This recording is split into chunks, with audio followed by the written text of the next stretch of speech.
Now, what is the Tower of London test? Well, if you're thinking London, England, you're kind of getting the right idea, but not really. It is actually a test that they administer to patients to test their executive function. They say, well, what in the heck is executive function? We'll get into that a little bit later. Let me illustrate the test for you. All right, so right now they give you a horizontal wooden block, and this has 3 rounded wooden blocks.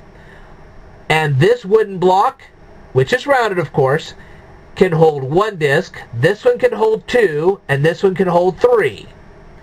And what they do is, once they hand you this wooden block with all these other wooden blocks sticking out, is they say, all right, it looks like this now, and then they give you a picture like this, and they say, now we want this to look like this. And you have to do it in the least number of moves and in the quickest possible time. Wow. All right, now that could be pretty difficult. And what they are testing is your frontal lobe. And if you do well with this test, it shows you have great verbal capabilities and great analytical capabilities. If you flunk this test, you're not doing well on either one. And you say, what's the importance of a test like this? Well, let's take chess for instance. A good chess player would do very well on a test like this. All right? So when we're talking about executive function, we're talking about planning ahead, planning effectively, planning in a time-efficient manner. That's what we're talking about.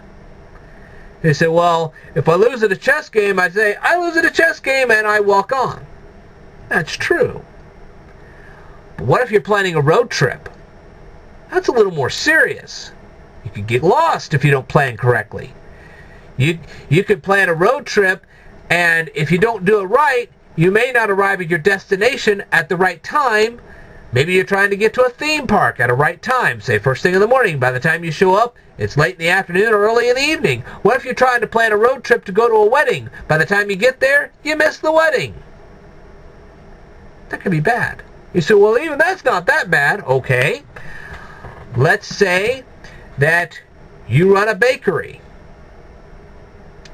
No, scratch the bakery. Let's say you run a catering service.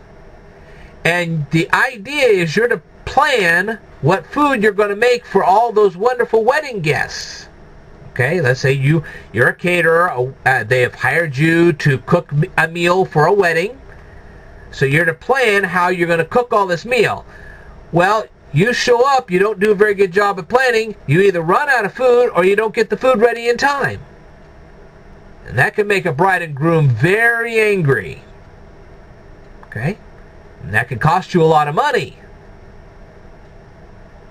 But it can get worse. You don't plan a construction project properly? There you go. You don't plan how to build the house right? House topples over? People get hurt? There you go.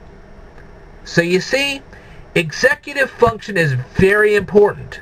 And that's why you have to do well at tests like this. Because if you don't do well at tests like this, well, the likelihood of you being an engineer is not going to be very likely at all. See what I mean? Alright, so now you understand, or at least comprehend, the Tower of London test. I will tell you more in a future video, so stay tuned.